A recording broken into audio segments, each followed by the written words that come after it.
सभी बालकों और बालिकाओं को मेरा प्यार भरा नमस्कार। लास्ट लेक्चर में हमने गॉस का प्रमेय पढ़ लिया था और आज हम उसके दो अनुप्रयोग पढ़ेंगे। पहले हम लोग अनंत लंबाई के सीधे आवेशित तार के कारण विद्युत क्षेत्र ज्ञात करेंगे और उसके बाद एक समान आवेशित ठोस बेलन के कारण विद्युत क्षेत्र ज्ञात करेंगे। तो दो चीजें हम लोग करने वाले हैं। एक समान आवेशित तार के कारण विद्युत क्षेत्र ज्ञात करना है, उसके बाद एक समान आवेशित ठोस बेलन के कारण विद्युत क्षेत्र ज्ञात करना है। तो चलिए मेरे साथ। लेकिन आगे बढ़ने से पहले हम लोग जरा गॉस प्रमेय को फिर से याद कर लें कि गॉस का प्रमेय क्या था। गॉस के प्रमेय को गणितीय रूप में आप कुछ ऐसा लिखते हैं क्या, phi is equal to Q upon epsilon naught. Phi E is equal to Q upon epsilon naught. क्या यही गॉस का प्रमेय है जो कि गणितीय रूप में है? शब्दों में आप इसको कैसे बयां करेंगे, कैसे बयां करेंगे आप अपनी भावनाओं को? आप कुछ ऐसा बोलेंगे कि किसी बंद पृष्ठ से गुजरने वाला संपूर्ण विद्युत फ्लक्स उसके अंदर उपस्थित आवेश का 1 अपॉन एप्सिलॉन नॉट टाइम्स होता है, 1 अपॉन एप्सिलॉन नॉट गुणा होता है किसी भी बंद पृष्ठ से गुजरने वाला विद्युत फ्लक्स। याद रखिएगा, बार बार आपको बताया जा रहा है कि गॉस का प्रमेय केवल और केवल बंद पृष्ठों के लिए मान्य है। ओके, तो ये था गॉस का प्रमेय। और इससे पहले भी जो आपको अब शायद पिछले जन्म की बातें लगेंगी, हमने बिंदु आवेश के कारण विद्युत क्षेत्र निकाला था। अगर मान लीजिए एक बिंदु आवेश है, यहां से आर दूरी पर एक बिंदु P है, तो यहां पे विद्युत क्षेत्र कितना होगा बच्चा? आप कुछ ऐसा लिखते हो 1/4 pi epsilon naught q upon r square. क्या यही है बिंदु आवेश के कारण विद्युत क्षेत्र? हाँ, बिल्कुल यही है। और कहीं ना कहीं यहाँ पे आप कूलाम का नियम यूज कर लेते हो। यहाँ पे आप कूलाम के नियम का उपयोग करते हैं बिंदु आवेश के कारण विद्युत क्षेत्र ज्ञात करने के लिए। और इसके बाद आपने वैद्युत द्विध्रुव के लिए भी विद्युत क्षेत्र निकाल रखा है। क्या ध्यान दीजिएगा, ये कौन सी स्थिति है मेरे बच्चे? ये अक्षीय है। ये कौन सी स्थिति है मेरे बच्चे? ये निरक्षीय है। तो यहाँ पे क्या हो जाएगा? E A is equal to 1/4 pi epsilon naught 2p upon are cube अक्षीय के लिए। निरक्षीय के लिए कितना होता है? 1/4 pi epsilon naught p upon are cube. तो ये है बिंदु आवेश के कारण विद्युत क्षेत्र, ये है वैद्युत द्विध्रुव के कारण विद्युत क्षेत्र, अक्षीय और निरक्षीय। किसी भी स्थिति वाला कंडीशन भी है, लेकिन कोई दिक्कत नहीं है। मेरा सवाल अब आपसे ये है कि अगर मान लो यहां पे आवेश बिंदु आवेश है, यहां पे भी आवेश बिंदु आवेश ही हैं, लेकिन अब मेरा सवाल आपसे ये है, अगर मान लो आवेश कुछ ऐसा हो, कुछ ऐसा कर कमाल कि आवेश एक समान रूप से वितरित है। ये देखो, देख रहे हैं ये आप, आवेश बिंदु आवेश नहीं है, इसको हम लोग बोलते हैं निरंतर आवेश वितरण। इसको हम लोग बोलते हैं निरंतर आवेश वितरण, कंटिन्यूअस चार्ज डिस्ट्रीब्यूशन। अगर आवेश का वितरण ऐसा है मेरे भाई, मेरे बच्चे, मेरे बालक, मेरी बालिका, तो आप कैसे निकालेंगे विद्युत क्षेत्र? अब मैं बोलूं कि यहां से आर दूरी पर बिंदु P है, बताइए यहां पर विद्युत क्षेत्र कितना होगा? इस पूरे आवेश के कारण ये क्या है? ये एक समान रूप से आवेशित चालक तार है, यानी इसको आप बोलेंगे ये रेखीय आवेश है। रेखीय आवेश, यहां पे आवेश एक रेखा में एक समान रूप से वितरित है, रेखीय आवेश है। आवेश के इस वितरण के कारण यहां पे विद्युत क्षेत्र की तीव्रता कितनी होगी? कूलाम के नियम की बस की बात नहीं है, आप नहीं लगा पाओगे। पुराने जो जुगाड़ हैं यहां पे काम नहीं आएंगे, इसलिए आपको गॉस का प्रमेय पढ़ाया गया है। जहां पे ऐसे आवेश का वितरण होगा, जहां पे कंटिन्यूअस चार्ज डिस्ट्रीब्यूशन होगा, निरंतर आवेश वितरण होगा, वहां पे गॉस का प्रमेय उपयोग में लाया जा सकता है, लाया जाता ही है। चलिए, ये तो पहला कंडीशन हो गया, जहां पे आवेश एक रेखा में वितरित है। अब मान लो कि आवेश ऐसे किसी पृष्ठ में एक समान रूप से वितरित है। ओके, मान लीजिए कि आवेश जो है इस पूरे पृष्ठ में एक समान रूप से वितरित है, तो इसको आप क्या बोलेंगे? इसको आप बोलेंगे पृष्ठीय आवेश। पृष्ठीय आवेश वितरण, ये पृष्ठीय आवेश हो जाएगा बच्चा, पृष्ठीय आवेश। तो यहां पर आवेश किसी पृष्ठ पर एक समान रूप से वितरित है।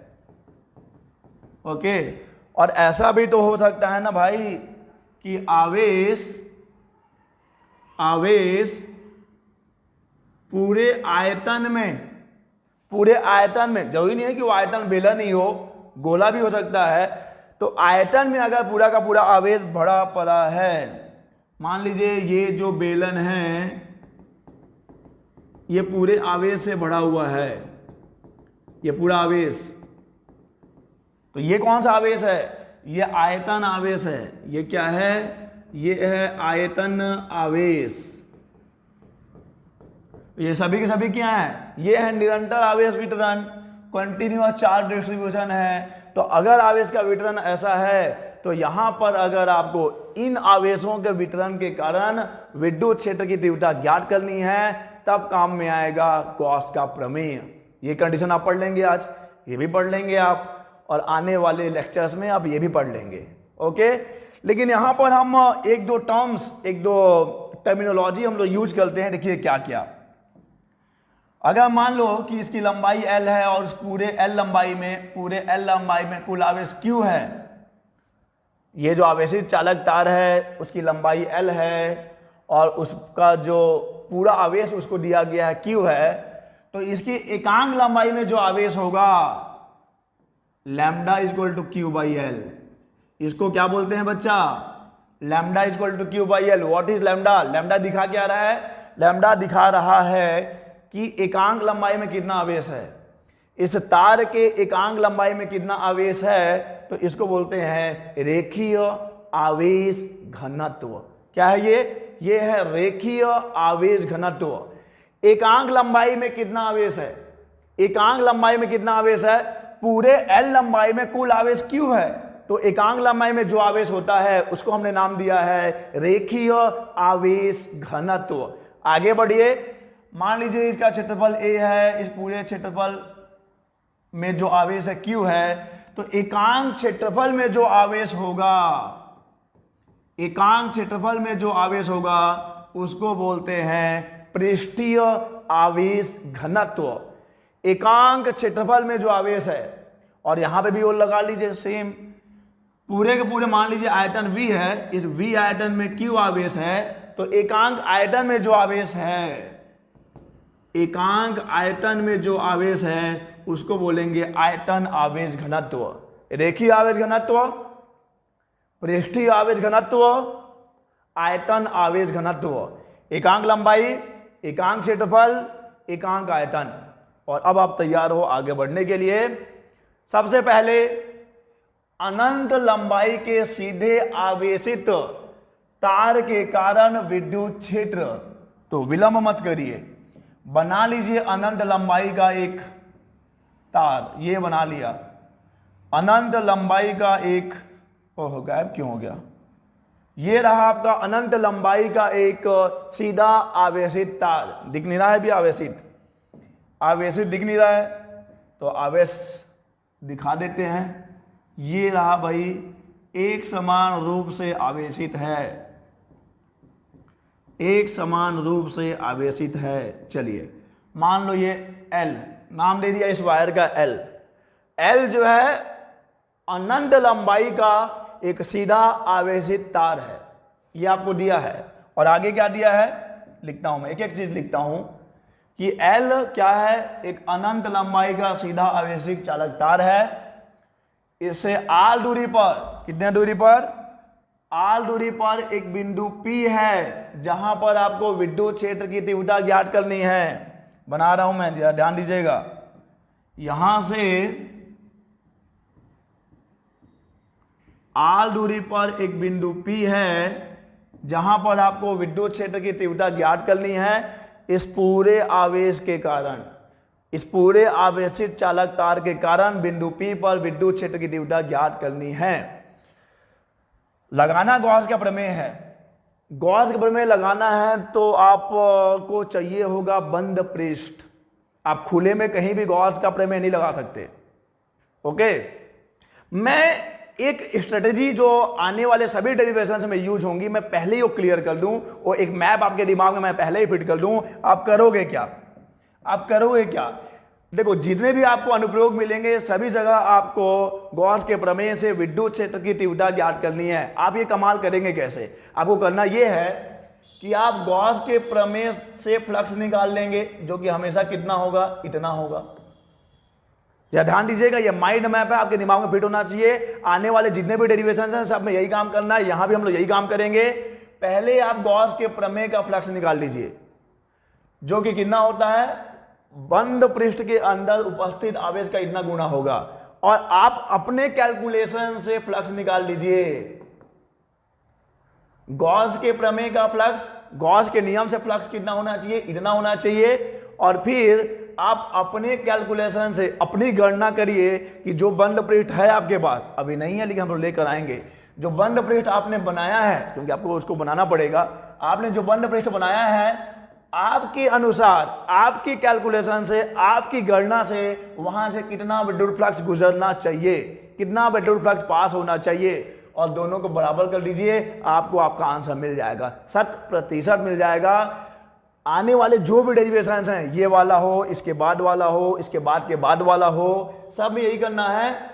गॉस के नियम से जो फ्लक्स है और आपकी कैलकुलेशन से जो फ्लक्स है, बस दोनों को बराबर कर देना है। क्योंकि देखो, गॉस का प्रमेय, गॉस का नियम गलत होगा नहीं, और आपको अपनी गणना पे इतना तो यकीन होना चाहिए कि बेटा हम भी गलत होंगे नहीं। यानी गॉस का प्रमेय गलत होगा नहीं और हम गलत अपने आप को होने नहीं देंगे, तो दोनों क्या होगा? दोनों बराबर होना चाहिए। गॉस के नियम का फ्लक्स और मेरा फ्लक्स दोनों बराबर होना चाहिए, और इतना ही करना है। गॉस के नियम का फ्लक्स और आपका फ्लक्स दोनों को बराबर करेंगे, आपको आपका जवाब मिल जाएगा। तो पूरा संघर्ष इसी के लिए है कि देखो, गॉस का फ्लक्स तो इतना ही होगा, एक बंद पृष्ठ होगा तो उस बंद पृष्ठ से इतना ही फ्लक्स गुजरेगा, और आपको अपनी गणना से जितने भी डेरिवेशंस मिलेंगे, आपको अपनी कैलकुलेशन से फ्लक्स निकालना है, इतना ही करना है। लेकिन सबसे जो मेन मुद्दा है कि भाई बंद पृष्ठ कहां है, बंद पृष्ठ कहां है, नहीं है तो बना लेंगे भाई, क्योंकि साम दाम दंड भेद जो भी लगाना पड़ेगा लगाएंगे, एक बंद पृष्ठ बनाएंगे। तो मैं क्या करता हूं, इस L को जरा ध्यान दीजिएगा क्या करना है। ये चीजें आपको एग्जाम में लिखनी पड़ती हैं, आप लिखेंगे, मैं यहां लिखने जाऊंगा, काफी समय लगेगा। आपको लिखना है L को अक्ष मानकर, ये जो वायर है ना, L को अक्ष मानकर, तो L को क्या मान लेंगे आप? L को अक्ष मान लेंगे। ओके, R त्रिज्या तथा स्मॉल l लंबाई के एक बेलन की रचना करते हैं। किया नहीं है, करने वाले हैं, करते हैं। चलिए करते हैं बच्चा, चलिए करते हैं।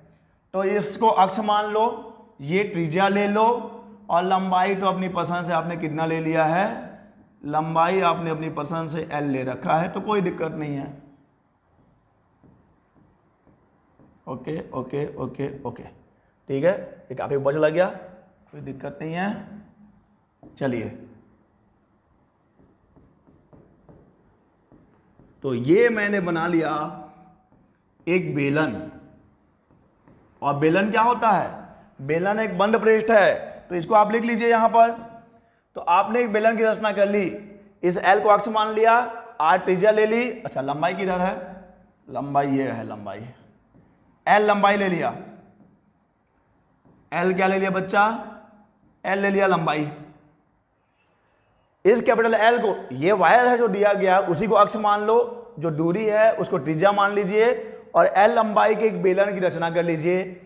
इस बेलन का बंद पृष्ठ, इस बेलन का बंद पृष्ठ पहली पहली बार है इसलिए एक एक चीज आपको लिख के समझा रहे हैं, आगे आने वाले डेरिवेशन में ऐसा नहीं करेंगे।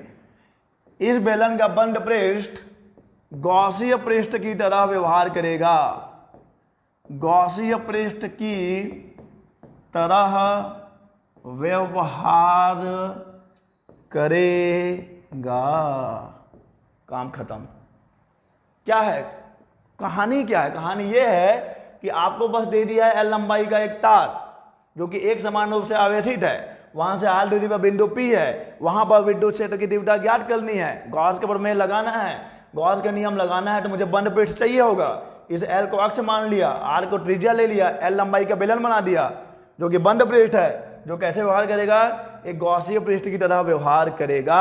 मैं यहाँ पे अब गॉस का प्रमेय लगा सकता हूँ, लेकिन गॉस के प्रमेय मैं बाद में लगाऊंगा, गॉस के प्रमेय मैं बाद में लगाऊंगा। पहले मैं अपनी कैलकुलेशन से निकाल लूंगा कि मेरे कैलकुलेशन से ये जो बंद पृष्ठ है वहां से कुल कितना विद्युत फ्लक्स पास हो रहा है, मेरी गणना से यहां से कुल कितना विद्युत फ्लक्स गुजरेगा। तो पहले मान लो कि रेखीय आवेश घनत्व है कितना? अगर रेखीय आवेश घनत्व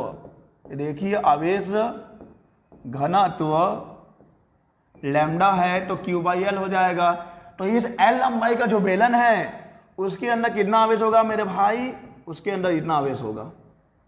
देखो अनंत लंबाई का तार है तो अनंत लंबाई चलता जाएगा, लेकिन जो बेलन आपने बनाया है उस बेलन के अंदर कितना आवेश है? उस बेलन के अंदर इतना आवेश है। देखो एकांक लंबाई में लैम्डा आवेश है, तो इस एल लंबाई में कितना आवेश होगा? लैम्डा इंटू एल होगा। और आसान है। चलिए, और अब करना क्या है आपको पता है। इस कहानी के दो हिस्से हैं, एक मैं हूं और एक वो है, नहीं मतलब एक जो है आपको अपने कैलकुलेशन से विद्युत फ्लक्स निकालना है और गॉस के प्रमेय का विद्युत फ्लक्स आपको पढ़ाया है, रटा गया है। तो पहले आपको अपने कैलकुलेशन से फ्लक्स निकालना है। तो मैं फिर से बना रहा हूं, मेरे पास ये रहा मेरा बेलन, बहुत ही शानदार बेलन है ये बेलन, ये वही बेलन है जिसकी हमने रचना करी है, ये वही बेलन है जिसकी हमने रचना करी है। ओके ठीक है। और आपका वायर कहाँ पे है? ये जा रहा आपका वायर। ओके, अब हम लोग क्या कर सकते हैं, इस बेलन को, जो बेलन हमने बनाया है, इस बेलन को हम लोग 3 भागों में विभाजित कर सकते हैं। ओके, बेलन को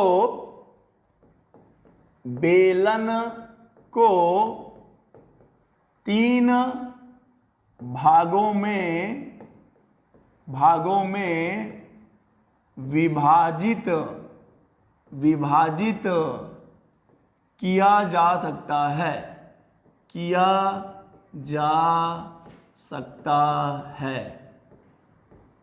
बेलन को 3 भागों में विभाजित किया जा सकता है। कौन कौन सा भाई? पहला, ये देखो, ये जो ऊपर में है ये कौन सा पृष्ठ है? ये जो दिख रहा है ऊपर में, ये कैसा पृष्ठ है बच्चा? बेलन देखा है कभी? ये कैसा पृष्ठ है? ये हो जाएगा वृत्तीय पृष्ठ।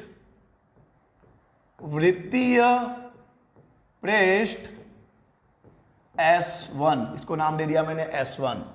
ये हो गया S1, वृत्तीय पृष्ठ S1। नीचे वाला भी तो वृत्तीय पृष्ठ ही है ना, ये भी क्या है? ये भी वृत्तीय पृष्ठ है। वृत्तीय पृष्ठ, इसको नाम दे दो S2, इसको नाम दे दिया S2 का। और अब आ गया थर्ड नंबर, वक्रीय पृष्ठ। वक्रीय पृष्ठ, इसको नाम दे दिया S3 का। ये जो वक्रीय पृष्ठ है इसको नाम दे दिया S3 का। तो बेलन के 3 टुकड़े कर दिए हैं, वृत्तीय पृष्ठ S1, वृत्तीय पृष्ठ S2 और S3 जो कि है वक्रीय पृष्ठ। इमेजिन करो, एक बेलन है, एक गिलास ले लो, गिलास मतलब पानी जिसमें पीते हैं, ऊपर में वृत्तीय पृष्ठ है, नीचे में वृत्तीय पृष्ठ है, और ये कैसा है? ये ऐसा जो होगा वो वक्रीय पृष्ठ होगा। ओके, अब जरा ये भी आप ध्यान दीजिए, आपका बिंदु P इधर कहीं पे है, यही बिंदु P है, वहीं पर आपको विद्युत क्षेत्र की तीव्रता निकालनी है, और ये जो दूरी है जो कि सही नहीं जा रही है, ये दूरी R है, कोई दिक्कत नहीं है। ये जो वायर है यहां से जो क्योंकि ये धन आवेश है, पहली बात तो ये कैसा आवेश था, ये प्लस क्यू है ना, ये पूरा प्लस है, तो ऑब्वियस ही बात है क्योंकि धन आवेश है तो विद्युत क्षेत्र निकलेगा और इस वायर के लंबवत निकलेगा। विद्युत क्षेत्र लंबवत निकलेगा मतलब विद्युत क्षेत्र कैसा जाएगा, विद्युत क्षेत्र कुछ यूं जाएगा, ये होगा विद्युत क्षेत्र। कहीं भी आप ले लीजिए, कहीं भी आप, विद्युत क्षेत्र ऐसा ही होगा, इस वायर के लंबवत, यानी कि उस बेलन के त्रिज्या के अनुदिश बाहर की तरफ, केवल उसी प्लेन में नहीं, इधर भी, इधर भी, और वो ऐसा भी आएगा। ओके, मान लीजिए कि ये वायर है तो विद्युत क्षेत्र ऐसा निकलेगा, ऐसा भी निकलेगा, ऐसा भी निकलेगा, ऐसा, चारों दिशाओं में विद्युत क्षेत्र इस वायर के स्टार के लंबवत बाहर की तरफ निकलेगा, निकलेगा ना। अरे आप कल्पना कैसे करेंगे आप, ये वायर है, विद्युत क्षेत्र यूं निकलेगा, यूं निकलेगा, यूं निकलेगा, यूं निकलेगा, यूं निकलेगा, चारों दिशाओं में ऐसा विद्युत क्षेत्र निकलेगा जो कि इस बेलन के त्रिज्या के अनुदिश होगा, जो कि बेलन के त्रिज्या के अनुदिश होगा। मैं ये कहना चाह रहा हूं कि विद्युत क्षेत्र यूं नहीं जाएगा, विद्युत क्षेत्र यूं नहीं निकलेगा, यूं नहीं निकलेगा, यूं नहीं निकलेगा। विद्युत क्षेत्र किसी भी चालक के हमेशा लंबवत निकलता है, तो यहां पे हमारा चालक तार है, तो विद्युत क्षेत्र उस चालक तार के लंबवत निकलेगा, यानी कि विद्युत क्षेत्र की दिशा क्या होगी, विद्युत क्षेत्र की दिशा, विद्युत क्षेत्र की दिशा बेलन के त्रिज्यीय, बेलन के त्रिज्यीय बाहर की ओर होगी, बाहर की ओर होगी। क्या समझेंगे आप इसको, यहां पे बहुत दिक्कत होती है बच्चों को, ये कैसे हो गया, ये चालक तार है, ये मेरा चालक तार है, अनंत लंबाई का है, विद्युत क्षेत्र इस चालक तार के लंबवत ही निकलेगा और त्रिज्या जो है इसके लंबवत ही तो होगा, अक्ष के लंबवत ही तो होगा, त्रिज्या को आप ऐसे थोड़ी नापोगे, त्रिज्या इस अक्ष के लंबवत ही होगा, यानी कि जो विद्युत क्षेत्र है इस बेलन के त्रिज्यीय, बेलन के त्रिज्या के अनुदिश बाहर की तरफ होगा, बेलन के त्रिज्या के अनुदिश बाहर की तरफ होगा। तो जब हम लोग बात करेंगे इस पृष्ठ S1 की, तो यहां पे मैं इसका एक छोटा सा पार्ट ले लूं, मान लीजिए छोटा सा पार्ट ले लूं DS1, DS1, छोटा सा पार्ट DS1, इसका एरिया वेक्टर किधर होगा, इसका क्षेत्र सदिश इधर होगा ना मेरे बच्चे, ये हो जाएगा वेक्टर DS1। किसी भी पृष्ठ का जो क्षेत्र सदिश होता है उस पृष्ठ के लंबवत बाहर की तरफ होता है, तो अगर ये छोटा सा DS1 है, उस बड़े से S1 का छोटा सा भाग DS1, तो उसका जो वेक्टर DS1 होगा वो लंबवत बाहर की तरफ होगा। लेकिन यहां पर विद्युत क्षेत्र कैसा है, यहां पर विद्युत क्षेत्र क्या ऐसा है, this is vector E, this is vector E, देख रहे हैं, यानी कि विद्युत क्षेत्र और क्षेत्र सदिश दोनों लंबवत हैं, यानी इसके लिए थीटा कितना हो गया, थीटा 90 हो गया, क्योंकि याद है ना थीटा किसके किसके बीच का कोण होता है, थीटा विद्युत क्षेत्र और शेष क्षेत्र सदिश के बीच का कोण है। इसको आपको वैक्टर फ्लक्स में बार बार ये समझाया गया है कि विद्युत क्षेत्र और क्षेत्र सदिश के बीच का कोण लेना है, तो इसके लिए थीटा 90 हो गया। वही काम यहां भी कर लो ना आप, वही काम यहां भी कर लो, ये छोटा सा DS2 ले लिया, छोटा सा DS2 ले लिया ना, इसका एरिया वेक्टर इधर होगा, दिस इज वेक्टर DS2, लेकिन विद्युत क्षेत्र कैसा है, विद्युत क्षेत्र तो ऐसा है इधर, ये हो जाएगा वेक्टर E, तो इसके लिए भी थीटा कितना हो गया, 90 हो गया। कहना मैं ये चाहता हूं कि ये विद्युत क्षेत्र, ये विद्युत क्षेत्र केवल एक ही नहीं है, ये विद्युत क्षेत्र ऐसा समझ लो, क्षैतिज में ऐसा है, ये वायर है तो विद्युत क्षेत्र इधर इधर इधर इधर इधर। अगर ये पृष्ठ है, ऊपर में पृष्ठ है, सर्कुलर पृष्ठ है, वृत्तीय पृष्ठ है, नीचे में भी वृत्तीय पृष्ठ है, लेकिन ये आपका जो विद्युत क्षेत्र है वो कैसा है, वो क्षैतिज समतल में ऐसा निकल रहा है, यानी कि आपका पृष्ठ भी क्षैतिज है, विद्युत क्षेत्र भी क्षैतिज है, यानी दोनों ही क्या हो जाएंगे, समांतर हो जाएंगे। विद्युत क्षेत्र और ये वृत्तीय पृष्ठ, विद्युत क्षेत्र और ये वृत्तीय पृष्ठ दोनों समांतर हैं, यानी कि इस वृत्तीय पृष्ठ और इस वृत्तीय पृष्ठ से कोई भी विद्युत फ्लक्स पास नहीं होगा। वैसे भी थीटा 90 हो गया, थीटा 90 हो गया, फॉर्मूला लगाओगे तो आपको 0 ही मिलेगा। तो चलो लिखते हैं। लेकिन लिखने से पहले इसका भी मामला निपटा ही देते हैं ना, इसका भी मामला निपटा देते हैं। देखो अभी भी डाउट है तो आपका वो भी डाउट क्लियर करेंगे, रुक जाओ। ये मैं वक्र पृष्ठ पे ले लिया एक छोटा सा DS3 और इसका एरिया वेक्टर इधर होगा, वेक्टर DS3, और आप देख पाओगे कि वेक्टर E और वेक्टर DS3 दोनों एक ही डायरेक्शन में हैं, यानी इसके लिए थीटा कितना हो गया, थीटा 0 डिग्री हो गया, थीटा 0 डिग्री हो गया। ओके, तो चलो मौखिक रूप से भी समझाएंगे, गणितीय रूप में भी समझाएंगे। पहले गणितीय रूप में समझा रहा हूं। गॉसीय पृष्ठ से गुजरने वाला, गॉसीय पृष्ठ से गुजरने वाला विद्युत फ्लक्स, विद्युत फ्लक्स, गॉसीय पृष्ठ से गुजरने वाला विद्युत फ्लक्स कितना होगा बच्चा? इस पूरे गॉसीय पृष्ठ की बात हो रही है, इस पूरे बंद पृष्ठ की बात हो रही है। इसको मैं नाम दे दिया फाई ई का।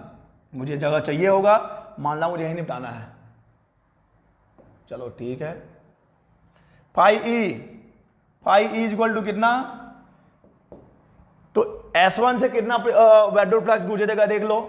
S1 से जाएगा, इंटीग्रेट कर दीजिए, vector E dot vector DS1, इस वृत्तीय पृष्ठ से गुजरने वाला विद्युत flux, plus vector E dot vector DS2, इस वृत्तीय पृष्ठ से गुजरने वाला विद्युत flux, plus vector E dot vector DS3, इस वक्रीय पृष्ठ से गुजरने वाला विद्युत फ्लक्स। गणितीय रूप से चलेंगे, vector E dot vector DS1, EDS1 cos कितना, कॉस 90, क्योंकि वेक्टर E और वेक्टर DS1 के बीच का एंगल 90 है, प्लस EDS2 कॉस 90। क्यों? क्योंकि वेक्टर E और वेक्टर DS2 के बीच का एंगल भी 90 है, plus vector E dot vector, sorry vector क्यों लिखेंगे, उसको तो हटा रहे हैं हम लोग। E डॉट DS3 कितना हो जाएगा, EDS3 कॉस 0, क्योंकि ये विद्युत क्षेत्र और ये क्षेत्र सदिश दोनों एक ही डायरेक्शन में है, इसलिए कॉस 0 हो जाएगा। कॉस 90 0, कॉस 90 0, हम तो डूबेंगे सनम, तुमको भी लेके डूबेंगे। 0 हो जाएगा, 0 हो जाएगा, कॉस 0 1 हो जाएगा। यानी कि फाई ई कितना हो जाएगा, phi E is equal to integration of EDS3, integration of EDS3। और अब देखिए ये जो वक्रीय पृष्ठ है, जो कि इस अक्ष से जहां पे कि आपका वायर है, इसका हर एक बिंदु, इस वक्रीय पृष्ठ का हर एक बिंदु इस आवेशित चालकता से समान दूरी पर है। यानी कि इस वक्रीय पृष्ठ के हर एक बिंदु पर विद्युत क्षेत्र की तीव्रता समान होगी। ये वायर है और ये वक्रीय पृष्ठ का हर एक बिंदु इस वायर से समान दूरी पर है, यानी कि इस पृष्ठ के हर एक बिंदु पर विद्युत क्षेत्र क्या होगा, एक समान होगा। यानी E कांस्टेंट है, तो जब E कांस्टेंट हो आप उसको बाहर निकाल लीजिए। इंटीग्रेशन ऑफ DS3 और इंटीग्रेशन ऑफ EDS3 कितना मिलेगा? कहना मैं क्या चाहता हूं, इंटीग्रेशन ऑफ DS3 का मतलब क्या है, बेलन का कौन सा पृष्ठ है ये, बेलन का वक्रीय पृष्ठ। बेलन का वक्रीय पृष्ठ कितना होगा बताइए? बेलन का वक्रीय पृष्ठ होता कितना है? बेलन का वक्रीय पृष्ठ हो जाएगा 2πrl, संपूर्ण पृष्ठ नहीं, 2πr r प्लस l मत लगा देना, केवल वक्रीय पृष्ठ। वक्रीय पृष्ठ मतलब जो वक्र है ऐसा वाला पृष्ठ की बात हो रही है, इसको नहीं लेना, इसको नहीं लेना, केवल ये वाला लेना है जो कि ऐसा वक्रीय पृष्ठ समझ रहे हैं ना आप। जैसे ये मॉडल है, एक बेलन है, ये हो जाएगा वृत्तीय पृष्ठ, ये हो जाएगा वृत्तीय पृष्ठ, और ये जो है ये वक्रीय पृष्ठ है। तो 2πrl हो जाएगा, लगा दीजिए यहां पर E into 2πrl phi E, और ये है समीकरण number 1।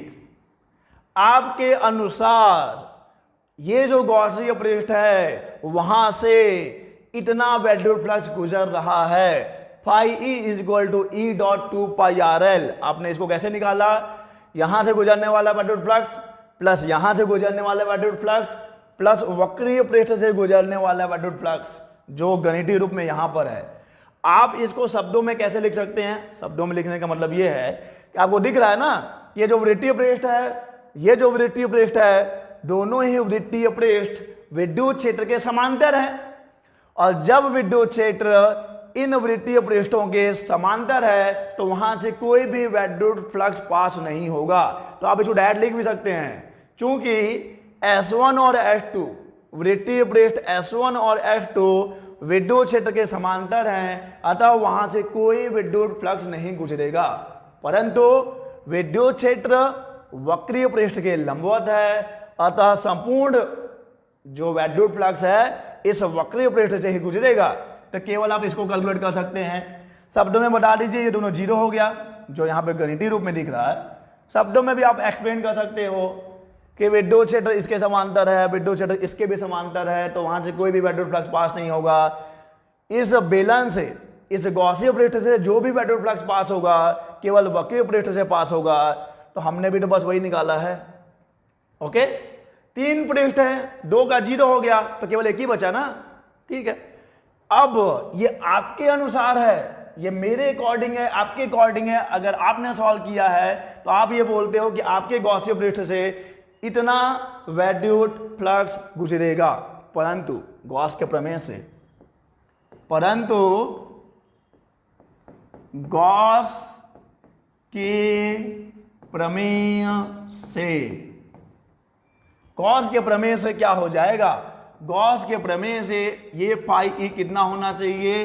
Q upon epsilon not होना चाहिए। समीकरण नंबर 2, समीकरण 1 व 2 से, समीकरण 1 व 2 से अब कोई दिक्कत नहीं है, ये पहले ही आपको बता चुके हैं।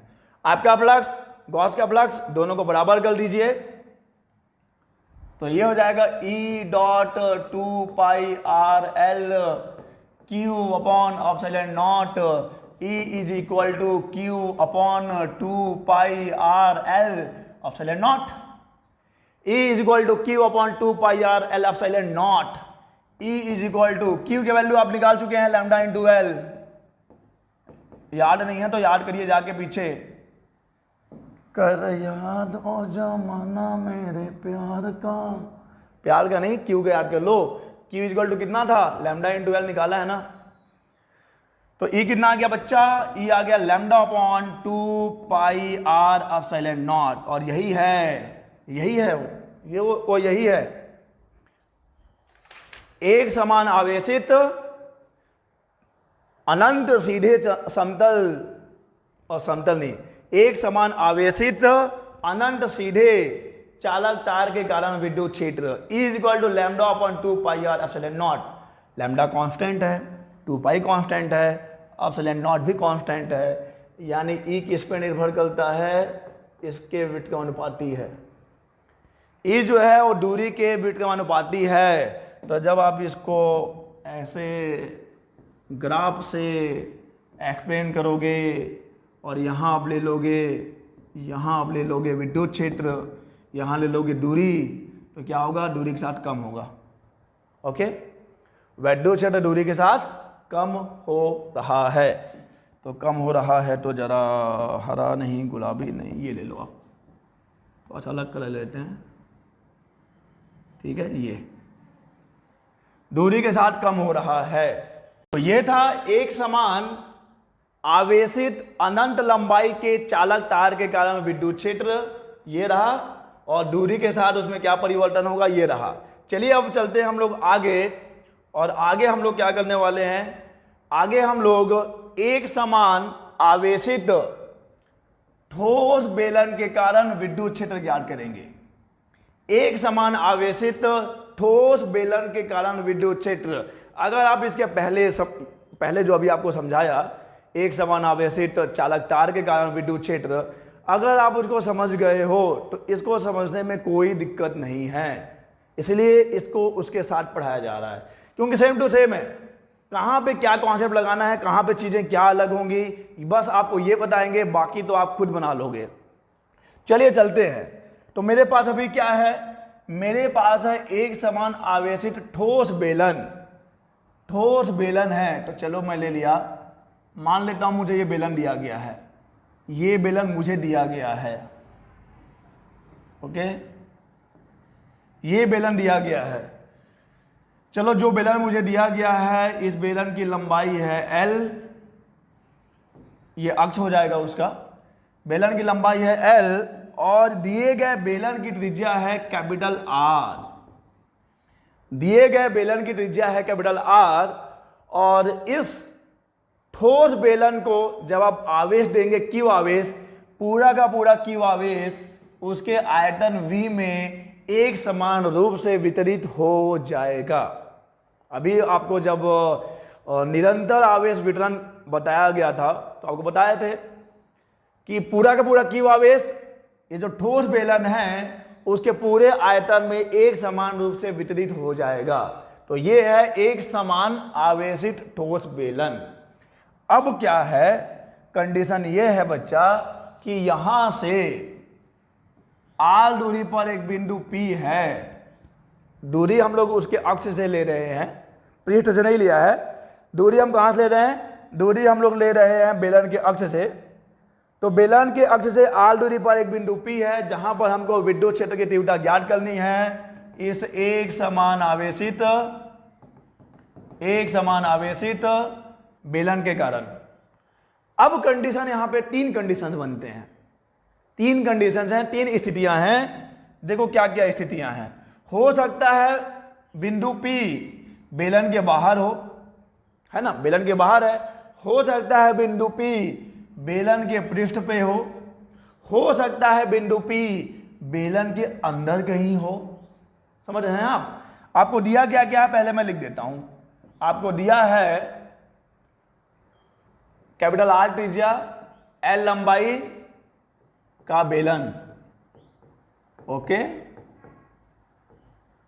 कैपिटल R त्रिज्या, L लंबाई का बेलन, और इसको Q आवेश दिया गया है जो कि उसके आयतन V में एक समान रूप से वितरित हो गया है। तो यहां पे आयतन आवेश घनत्व कितना हो जाएगा बच्चा, आयतन आवेश घनत्व, जरा ध्यान दीजिएगा, आयतन आवेश घनत्व कितना हो जाएगा, जरा देखिए, आयतन आवेश घनत्व जिसको हम लोग रो बोलेंगे, रो इक्वल टू हो जाएगा Q upon V। Q upon आयतन कितना होगा, बेलन का आयतन कितना होता है, बेलन का आयतन हो जाएगा pi R square L। Okay, तो ये हो गया इसका आयतन आवेश घनत्व। आयतन आवेश घनत्व rho equal to Q upon pi R square L। Pi R square L, R क्या है, त्रिज्या है, L लंबाई है। अब यहां पर बिंदु P है जो कि R दूरी पर है, जहां पर हमको विद्युत क्षेत्र की तीव्रता ज्ञात करनी है। निम्न तीन स्थितियां संभव हैं, निम्न तीन स्थितियों में, निम्न तीन स्थितियां, ओके आप आगे लिख लोगे, निम्न तीन स्थितियां संभव हैं। पहला, बिंदु P बेलन के बाहर है, बिंदु P बेलन के बाहर कहीं पे स्थित है, यानी कि जो R है वो कैपिटल R से बड़ा है। R is greater than capital R। देखिए स्मॉल r जो होगा वो कैपिटल R से बड़ा होगा। नंबर 2 कंडीशन देखिए, बिंदु P बेलन के अंदर है, बेलन के अंदर है, बेलन के अंदर स्थित है, तो बेलन के अंदर है, तो इस कंडीशन में स्मॉल r जो होगा वो लेस देन होगा कैपिटल R से, स्मॉल r कैपिटल R से छोटा होगा। और नंबर 3, बिंदु P बेलन के पृष्ठ पर है, बेलन के पृष्ठ पर है, उस कंडीशन में R equal to capital R हो जाएगा। ओके, तो ये निम्न तीन स्थितियां हैं जहां जहां पर आपको विद्युत क्षेत्र की तीव्रता ज्ञात करनी है। R is greater than capital R, R is less than capital R and R is equal to R। तो आपके सामने 3 स्थितियां आएंगी और इन तीनों ही स्थितियों में हम लोग विद्युत क्षेत्र की तीव्रता ज्ञात करेंगे एक समान आवेशित ठोस बेलन के कारण। तो चलिए सबसे पहला केस लेते हैं। जब बिंदु कहां पे है? जब बिंदु P बेलन के बाहर स्थित है। एक बनाओगे बाकी सब समझ में आ जाएगा, बस थोड़ा सा कॉमन सेंस रखेंगे। पहला कंडीशन, जब बिंदु P बेलन के बाहर, जब बिंदु P बेलन के बाहर स्थित है, जब बिंदु P बेलन के बाहर स्थित है, यानी कि आपको पता है R is greater than capital R है। तो चलिए बनाते हैं। ये रहा आपका दिया गया बेलन, छोटा सा ले लो, दिया गया बेलन, ये रहा दिया गया बेलन, दिया गया बेलन, और इस दिए गए बेलन का अक्ष, ये रहा दिए गए बेलन का अक्ष, और इसकी त्रिज्या कितनी है बच्चा? इसकी त्रिज्या है कैपिटल R, इसकी त्रिज्या है कैपिटल R। मैं लिख नहीं रहा हूँ क्योंकि वहाँ पे फिर एकदम ज़्यादा ही खचाखच स्टेडियम भर जाएगा। तो ये कैपिटल R है। और अब बिंदु बाहर है, बिंदु बाहर है तो यहाँ से कितने दूरी पे है? यहाँ से R दूरी पर बिंदु P है, जहाँ पर आपको विद्युत क्षेत्र की तीव्रता ज्ञात करनी है। और करना क्या है आपको मालूम है, आपको अपना विद्युत फ्लक्स निकालना है, गॉस के विद्युत फ्लक्स के बराबर करना है, आपको आंसर मिल जाएगा। लेकिन क्या यहाँ पे अभी आप गॉस के प्रमेय लगा पाओगे? नहीं लगा पाओगे, क्योंकि बंद पृष्ठ नहीं है। तो करना क्या है, पहले बंद पृष्ठ बना लीजिए। आप बंद पृष्ठ कैसे बनाएंगे? इस R को त्रिज्या ले लो, इस R को त्रिज्या ले लीजिए, R को त्रिज्या मान लेते हैं, और जो दिया गया बेलन है उसके अक्ष को ही अक्ष मान लो, और जो लंबाई उस बेलन का है, जो बेलन का लंबाई दिया है, उसी लंबाई का आप एक दूसरा बेलन बना लो। ये देखिए, चाल बोलते हैं तो चाल चलना। क्या बोलेंगे बच्चा? चाल। ओके, नीचे भी वही काम कर लो आप। ऐसा कुछ चीज है ही नहीं जो समझ में ना आए, क्योंकि ये चीजें आप ऑलरेडी कर चुके हो सकता है आपको डायग्राम देख के थोड़ा सा हंसी आए, लेकिन I am not a painter, I am physicist. Okay, और वैसे भी मैथ्स वाला हूँ, डायग्राम थोड़ा सा दिक्कत होता है। तो देखिए हमने क्या किया है, हमने L लंबाई, ये L लंबाई और कौन सी त्रिज्या? स्मॉल r त्रिज्या, मैं यहां पे लिख रहा हूं L लंबाई स्मॉल r त्रिज्या के बेलन की रचना करते हैं, बेलन की रचना करते हैं। और आगे का कहानी तो आपको मालूम है कि इस बेलन का जो बंद पृष्ठ होगा वो गॉसीय पृष्ठ की तरह व्यवहार करेगा। ओके, तो अब आपको करना क्या है बच्चा, आप इस बेलन को जो बेलन आपने बनाया है, आप इस बेलन को कितने पार्ट्स में डिवाइड कर सकते हो? आप इस बेलन को 3 भागों में बांट सकते हो, जैसा कि आप पहले ही कर चुके हो यार, जैसा कि आप पहले ही कर चुके हो। आप इस बेलन को 3 भागों में बांट सकते हैं। कौन कौन से भागों में बांटेंगे? एक ले लो S1, एक ले लो S2, एक ले लो S3। तो ये चीजें मैं दोबारा लिख नहीं रहा हूं क्योंकि ऑलरेडी ये सब चीजें आपको बताई गई है। तो ये जो गॉसीय पृष्ठ आपके पास बनेगा, आपने एक बेलन की रचना की है, इस बेलन का बंद पृष्ठ गॉसीय पृष्ठ की तरह व्यवहार करेगा, और इस गॉसीय पृष्ठ को, इस बेलन को आप 3 भागों में बांट सकते हो, वृत्तीय पृष्ठ S1, वृत्तीय पृष्ठ S2 और वक्रीय पृष्ठ S3। और अब देखिए विद्युत क्षेत्र कैसा निकलता है? विद्युत क्षेत्र हमेशा चालक के लंबवत बाहर की तरफ निकलेगा, यानी यहां पे विद्युत क्षेत्र कैसा होगा बच्चा? यहां पे भी विद्युत क्षेत्र ऐसा, त्रिज्या के अनुदिश बाहर की तरफ, विद्युत क्षेत्र त्रिज्या के अनुदिश बाहर की तरफ निकलेगा। उस हालात में ये जो S1 है, यहां पे आप एक छोटा सा पृष्ठ ले लो, इसको नाम दे दो DS1, इसका एरिया वेक्टर ऊपर गया था, याद है ना, वेक्टर DS1। लेकिन विद्युत क्षेत्र किधर होगा? विद्युत क्षेत्र किधर होगा बच्चा? विद्युत क्षेत्र तो इधर जाएगा ना, ये होगा वेक्टर E। और यहां पे भी ले लीजिए आप, यहां पे भी आप ले लो ये छोटा सा, इसको नाम दे दो DS2, ये है DS2, इसका एरिया वेक्टर इधर होगा, वेक्टर DS2। और विद्युत क्षेत्र किधर है, विद्युत क्षेत्र इधर है, वेक्टर ई। तो अगेन वही चीजें हैं, जो S1 है जो S2 है, दोनों ही वृत्तीय पृष्ठ विद्युत क्षेत्र के क्या है, समांतर है।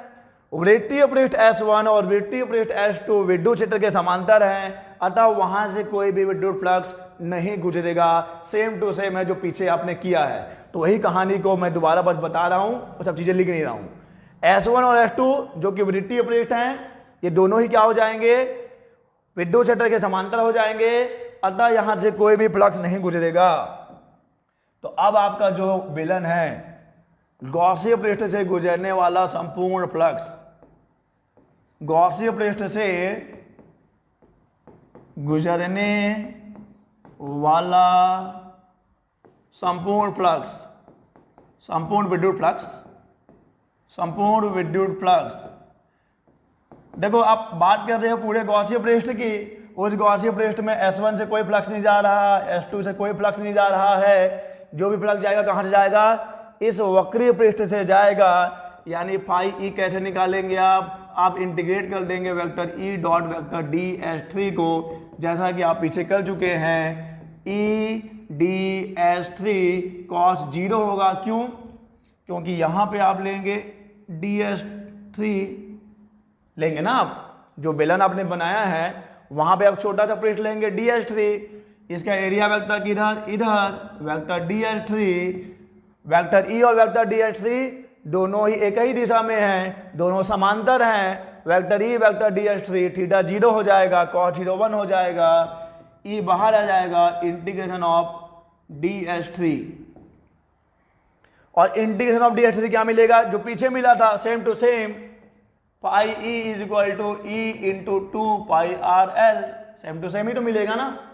अरे यार, अब यहां पर इस बेलन का वक्र पृष्ठ तो उतना ही होगा जो होता है 2 pi are L, 2 pi R L.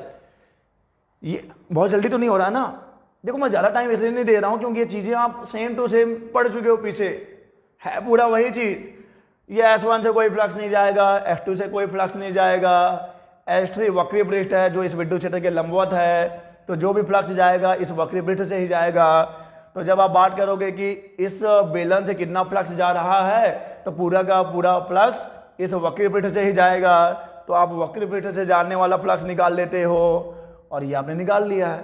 तो ये आपके अकॉर्डिंग है बच्चा, ये आपके अनुसार है, परंतु गॉस के प्रमेय से, गॉस के प्रमेय से फाई कितना होता है, phi is equal to Q upon epsilon naught होता है, दोनों को बराबर कर दीजिए। तो ये हो जाएगा E 2 pi are L is equal to Q upon epsilon naught हो जाएगा। E is equal to Q upon epsilon naught, और ये आ जाएगा 2 pi are L, 2 pi are L. अब बोलेंगे भाई सर, बच्चे ये बोल रहे हैं कि सर ये तो सेम टू सेम है, जो रेखा के लिए था वो बेलन के लिए भी है। लेकिन यहां पे बच्चा, रेखा के लिए क्यू की वैल्यू कितनी थी, रेखा के लिए क्यू की वैल्यू लैम्डा इंटू एल होती है। रेखा के लिए क्यू की वैल्यू लैम्डा इंटू एल है, लेकिन यहां पे क्यू की वैल्यू कितनी होगी, यहां के लिए क्यू की वैल्यू कितनी होगी, इस पूरे आयतन में जो आवेश है, आपने आयतन लिखा है ना, देखो, rho is equal to Q upon V, Q upon pi R square L. तो यहां से क्यू कितना होगा, यहां से क्यू इज इक्वल टू हो जाएगा pi R square L into rho, Q is equal to pi R square L into rho. ये रखना है आपको, क्या रखेंगे, क्यू इज इक्वल टू क्या रखेंगे आप, E is equal to q rho into pi r capital r square l divided by epsilon naught 2 pi are l. क्या क्या कट रहा है बच्चा, देखो, एल से एल कट गया, पाई से पाई कट गया, बस इतना ही कटा है। कैपिटल ई कितना आ गया, capital E is equal to आ गया rho R square divided by epsilon naught बचा है, 2 बचा है, आर बचा है, 2 epsilon naught R. Okay, E is equal to rho R square divided by 2 epsilon naught R. तो ये है विद्युत क्षेत्र की तीव्रता एक समान आवेशित बेलन के कारण जब बिंदु कहां पे है, जब बिंदु P बाहर है, जब बिंदु P बाहर है। ओके, और अब आते हैं हम लोग सेकंड केस पे। सेकंड केस पे, केस नंबर 2, जब बिंदु P बेलन के अंदर स्थित हो, जब बिंदु P बेलन के अंदर स्थित हो। कुछ नहीं करना है आपको, दोबारा से मेहनत नहीं करना है, बहुत आराम से समझ जाएंगे आप, बहुत आराम से समझेंगे। देखिए कैसे समझेंगे। चलो, ये रहा मेरा दिया गया बेलन, ये मेरा दिया गया बेलन है, सीधा बनना चाहिए। ये दिया गया बेलन है बच्चा। लंबाई कितनी है? लंबाई L है। त्रिज्या कितनी है इसकी? अक्ष ले लो पहले, इसका अक्ष हो गया, त्रिज्या कितना हो गया? त्रिज्या कैपिटल R हो गया। ओके, और अब देखिए आपका जो बिंदु P है वो अंदर में कहीं यहां पे है। ये बिंदु P है जो कि R दूरी पर है, ये बिंदु P है जो कि R दूरी पर है। यहां पर आपको विद्युत क्षेत्र की तीव्रता ज्ञात करनी है बेलन के अंदर। तो अब जरा मेरा मुद्दे को समझना, मेरी बात को समझना कि जब बिंदु P अंदर है तो इस बिंदु P के बाहर जो होगा चारों दिशाओं में, इस R दूरी के बाहर का जो आवेश होगा वो बिंदु P पर कोई प्रभाव नहीं डालेगा, यानी कि आपको केवल इसके अंदर का ही आवेश लेना है, आपको केवल इसके अंदर का ही आवेश लेना है। इस नीले वाले बेलन पे ध्यान दीजिए, आप केवल वही बेलन लेंगे जो कि उसके अंदर होगा। देखिए बिंदु P अगर यहां पे होता पृष्ठ पे, जो कि हम लोग लेंगे, तब आप पूरे बेलन को ले सकते थे।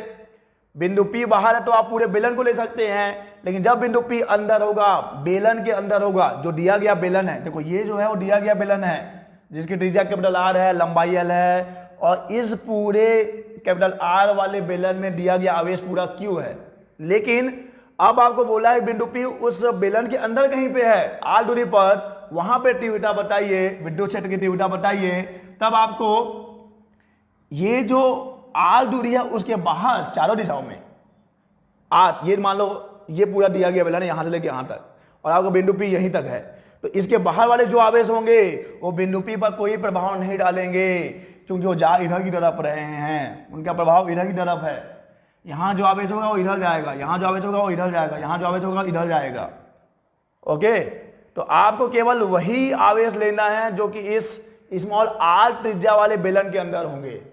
ओके, स्मॉल r त्रिज्या वाले जो बेलन के अंदर होंगे। तो अब देखो इस पूरे बेलन को दिया गया आवेश कितना था? Q था। लेकिन यहां पर ये जो आपने बेलन लिया है स्मॉल r वाला बेलन, उसके अंदर कितना आवेश होगा, अब आपको ये बताना है। तो बच्चा आपको दिया गया Q आवेश, ये पूरा का पूरा Q आवेश इस पूरे वॉल्यूम V में वितरित है समान रूप से। Q जो है पूरे V में वितरित है ना, जो दिया गया बेलन है। अच्छा, तो इसका रो कितना निकाला आपने? इसका आपने रो निकाला था Q/V। इसी को समझना है बस, बाकी कोई दिक्कत नहीं है, बाकी चीजें आप समझ चुके हो।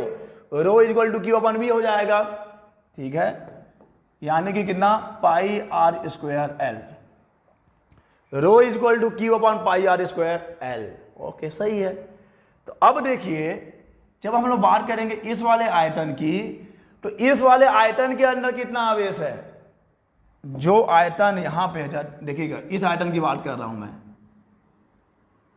इस वाले आयतन के अंदर कितना आवेश है? तो बच्चा एकांक आयतन में ध्यान दीजिएगा, रो बोला है ना, रो यानी कि क्या? एकांक आयतन, एकांक आयतन में आवेश, रो यानी कि एकांक आयतन में आवेश। एकांक आयतन में आवेश कितना है? एकांक आयतन में आवेश है रो। तो इस वाले आयतन में आवेश कितना होगा? स्मॉल r त्रिज्या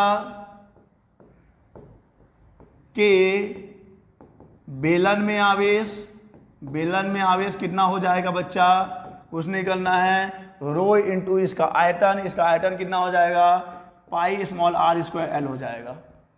इसका आयतन कितना हो जाएगा, इसका जो आयतन ये है, ये आयतन हो जाएगा पाई r स्क्वायर एल।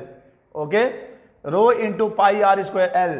तो ये है क्यू आवेश, या इसको आप क्यू डैश नाम दे दो, इसको आर डैश नाम दे दो, और ये जो दूरी है इसको आप आर डैश ले लो, क्योंकि आर और आर में कंफ्यूज नहीं हो जाना। बाहर वाली दूरी को आर लिया है, अंदर वाली दूरी को आर डैश लिया है। तो इस आर डैश वाले बेलन में कितना आवेश होगा, आर डैश वाले बेलन में इतना आवेश होगा, q dash equal to rho into pi are dash square l. अब बोलोगे सर यहाँ तो कैपिटल आर लिखा है, तो rho equal to Q upon V, ये पूरा का पूरा क्यू आवेश किसको मिला है, ये पूरा का पूरा क्यू आवेश इस पूरे पूरे आयतन में है जो बेलन आपको दिया है, पाई आर स्क्वायर एल। लेकिन जब आप बिंदु P पर, जो कि अंदर है, जब उस बिंदु P पे आप तीव्रता निकालोगे तो आपको केवल उतना ही आयतन लेना है आवेश का जो कि उस P के अंदर आ जाएगा। तो इस R डैश वाले बेलन में कितना आवेश हो जाएगा, रो इंटू इसका आयतन, क्योंकि रो जो है एकांक आयतन का आवेश है, तो उसमें इसका आयतन का इंटू करोगे तो इस आयतन का आवेश आ जाएगा। और अब देखिए यहां पे आपने निकाला है ना, E is equal to Q upon epsilon naught two pi are l, क्या निकाला है आपने, निकाला है E is equal to Q upon 2 pi are l epsilon naught, ये निकाला है। तो यहां पे जब आप ये वाला, देखो मैं फिर से ये चीजों को दोहरा दे रहा हूं, मैं दोहरा सकता हूं, चलो दोहरा ही देता हूं, ऐसा ना हो कि सर ये तो हवा हो गया, करेंगे क्या, आप फिर से ध्यान दीजिए, शॉर्ट में समझा देता हूं, हवा नहीं होना चाहिए चीजें यार। अब हम लोग क्या करेंगे, इस वाले बेलन से गुजरने वाला फ्लक्स निकालेंगे, इस वाले बेलन से गुजरने वाला फ्लक्स निकालेंगे ना, तो अगेन ये वाला पृष्ठ विद्युत क्षेत्र के क्या हो जाएगा, विद्युत क्षेत्र के समांतर हो जाएगा। यानी इस वृत्तीय पृष्ठ और इस वृत्तीय पृष्ठ, इसको नाम S1 दिया है, इसको नाम S2 दिया है, इस वृत्तीय पृष्ठ S1 और इस वृत्तीय पृष्ठ S2 से कोई भी फ्लक्स पास नहीं होगा। जो भी फ्लक्स पास होगा इस वक्रीय पृष्ठ से पास होगा, कितना पास होगा, pi is equal to integration of vector E dot vector ds3, यही होगा ना बस। और ds3 कहाँ है, यहाँ पे है, ठीक है, ये हो जाएगा ds3, इसका जो वेक्टर आएगा वो इधर की तरफ आएगा, दोनों एक ही दिशा में है। ये चीजें आप तीसरी बार पढ़ रहे हो, आप इसे बहुत जल्दी निपटा रहा हूं मैं। तो क्या हो जाएगा, vector E dot vector ds3 दोनों एक ही दिशा में है, तो ये हो जाएगा ई ds3 cos 0 हो जाएगा, cos 0 1 हो जाएगा, ई बाहर आ जाएगा, इंटीग्रेशन ऑफ ds3। देखो बाहर वाला नहीं, जो दिया गया बेलन है वो नहीं, इस वाले बेलन का वक्री पृष्ठ अब आपको निकालना पड़ेगा जो अंदर में है। इस वाले बेलन का वक्री पृष्ठ कितना होगा, तो ये हो जाएगा E into 2 pi are dash l हो जाएगा, E into 2 pi are dash l हो जाएगा। इसकी त्रिज्या को रख देंगे आप E into 2 pi are dash l. तो पूरा प्रोसेस तो वही है ना जो इसके पहले था। तो ये है आपके अनुसार फ्लक्स, परंतु गॉस के अनुसार क्या हो जाएगा, परंतु गॉस के अनुसार हो जाएगा phi is equal to Q upon epsilon naught.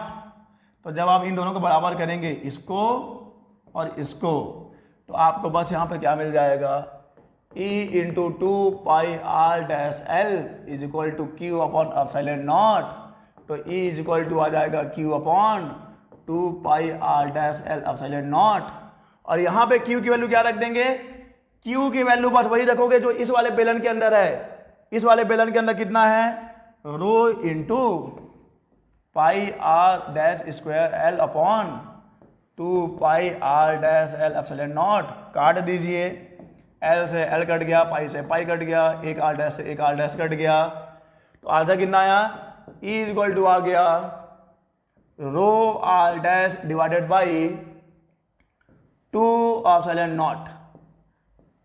Okay, E is equal to rho r dash divided by 2 epsilon not.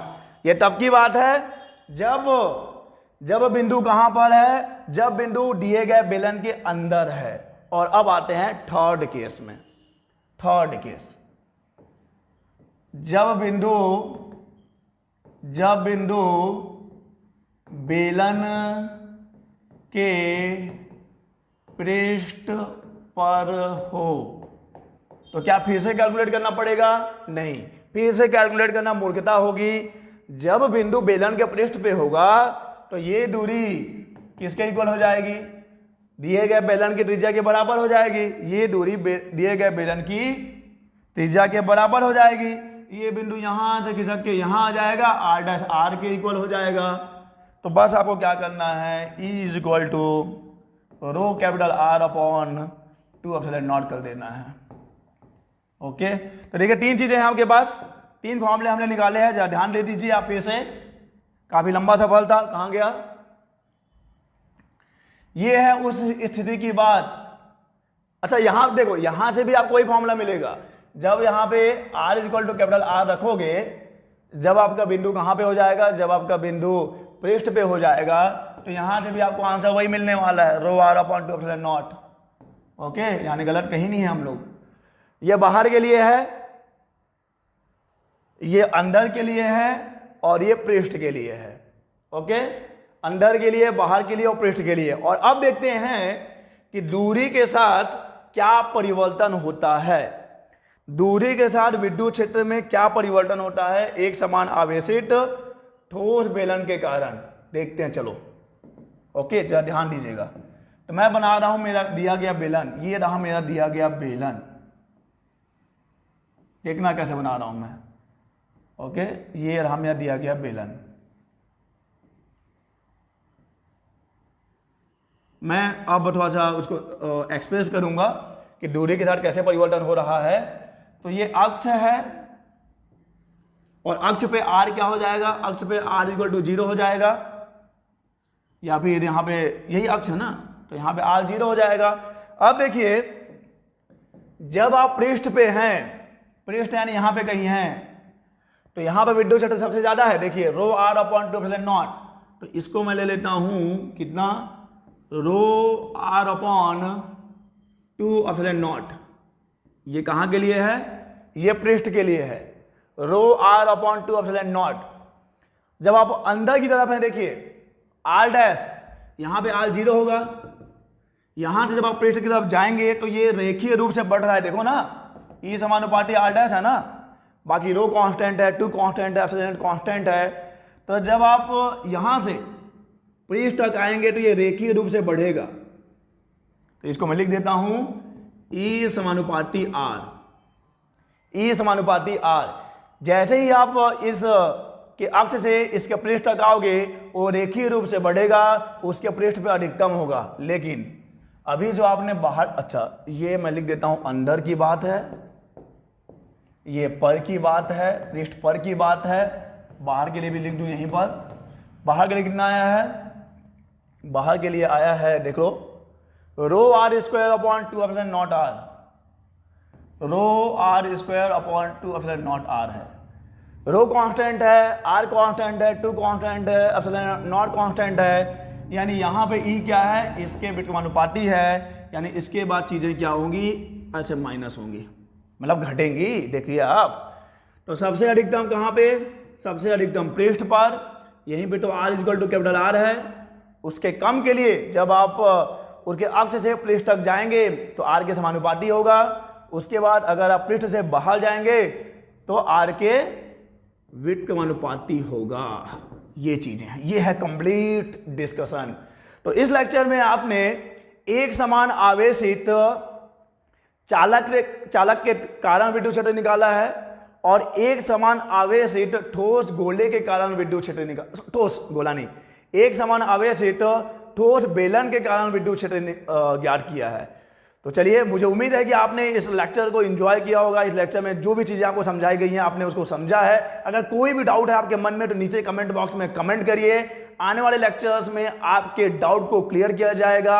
इस लेक्चर में बस इतना ही। हम लोग मिलेंगे अपने नेक्स्ट लेक्चर में नए टॉपिक के साथ। तब तक के लिए अलविदा।